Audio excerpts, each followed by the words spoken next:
Te queremos contar los sucesos de la Biblia narrados en una gran historia.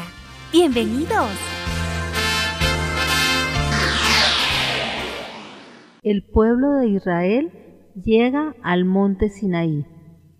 En el programa anterior vimos que Dios guió al pueblo de Israel pasando el Mar Rojo de manera milagrosa. Dios los libró del ejército egipcio. Recordemos que el Señor hizo maravillas con su pueblo. Cuando estaban esclavizados bajo el poder de los egipcios, envió plagas mostrando su poder, de modo que entendieran que solo el Señor es Dios y no hay otro Dios. Con la última plaga, que fue la muerte de los primogénitos, Dios liberó a su pueblo empleando la Pascua. Por fe, sacrificaron un cordero y untaron la sangre en la puerta de cada casa. Entonces el ángel de la muerte pasó de largo. Cuando salieron de Egipto, Dios los guiaba de día con una columna de nube, de noche los guiaba con una columna de fuego. Cuando los egipcios alcanzaron a los israelitas, el ángel de Dios tomó la columna de nube que iba delante de ellos y la colocó atrás, para que sirviera como efectiva barrera. Cuando estaban rodeados por el ejército egipcio, Dios los llevó por el mar dividido en dos. Cuando necesitaban comida, Dios les dio pan del cielo, al que llamaron maná. Cuando tenían sed, les dio agua en la roca en Horeb. Esto los protegía, porque en el desierto que estaban atravesando, de día el sol era muy caluroso y la nube los cubría del sol, y de noche era oscuro y hacía mucho frío, y la columna de fuego les daba luz y los calentaba. Así pasaron 3 meses y Dios los llevó hasta el monte Sinaí. Moisés subió al monte Sinaí y el Señor le ordenó que le dijera al pueblo: ustedes ya vieron lo que le hice a Egipto, y que a ustedes los levanté como sobre alas de águila, y los traje aquí, frente a mí. Ahora, si en verdad ustedes me obedecen y cumplen mi pacto, se convertirán en mi propiedad preferida entre todos los pueblos, porque todo el mundo me pertenece. Ustedes serán un reino de sacerdotes, una nación santa.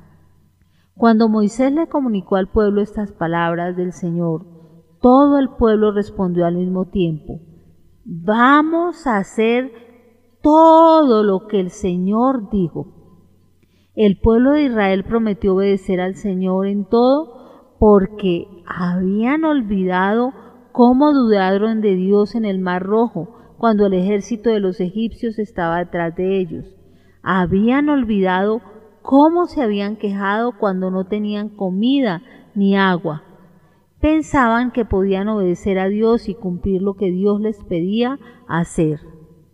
Todavía no se habían dado cuenta que sus corazones estaban llenos de pecado y que no podían agradar a Dios mediante sus propios esfuerzos. Entonces Moisés regresó a la montaña y le contó al Señor lo que el pueblo había dicho. El Señor le dijo a Moisés: ve a donde está el pueblo, haz que hoy y mañana sean días santos, y diles que laven sus ropas. Deben estar listos para el tercer día, porque ese día, a la vista de todo el pueblo, el Señor vendrá al monte Sinaí. Diles que no se acerquen a la montaña. Establece un límite y no dejes que el pueblo lo cruce, porque el que llegue a tocar el monte será ejecutado. Nadie deberá pasar el límite. Al que haga eso lo matarán lanzándole piedras o disparándole una flecha. Tendrá que morir sin importar si es un ser humano o un animal.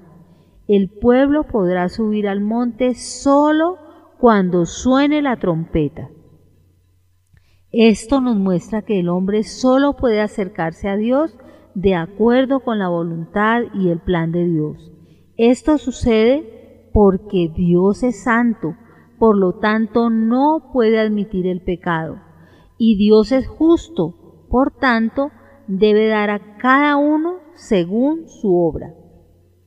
En la mañana del tercer día, una nube muy densa se colocó sobre el monte. Cayeron truenos y relámpagos y se escuchó el fuerte sonido de una trompeta. Todos los que estaban en el campamento temblaron. Moisés llevó al pueblo fuera del campamento para encontrarse con Dios y ellos se detuvieron al pie del monte. El monte Sinaí estaba totalmente cubierto de humo porque el Señor había bajado sobre él entre el fuego. El humo subía como de un horno y todo el monte temblaba. El sonido de trompeta se hacía cada vez más fuerte mientras que Moisés hablaba con Dios y él respondía con truenos. En el próximo programa continuaremos contando este suceso, pero ahora es importante que hagamos las siguientes reflexiones con base en lo que hemos relatado. La salvación viene solamente del cielo. Por ejemplo, la columna de nube y la columna de fuego descendían del cielo. El maná, pan de vida, fue enviado por Dios. El agua brotó de la roca, lo que es imposible para el hombre. Solo Dios puede sacar agua de la roca. El pueblo pensó que podían cumplir lo que el Señor demandaba porque confiaban en sí mismos para hacer las cosas que Dios les pedía que hicieran, pero no se daban cuenta que no podían agradar a Dios por medio de sus propios esfuerzos. Hoy es importante recordar, el temor de Jehová es limpio, que permanece para siempre. Los juicios de Jehová son verdad, todos justos. Salmo 19:9. Te invitamos a que te suscribas a nuestro canal de YouTube, La Gran Historia. En Cielos Abiertos, turradio.com, La Gran Historia.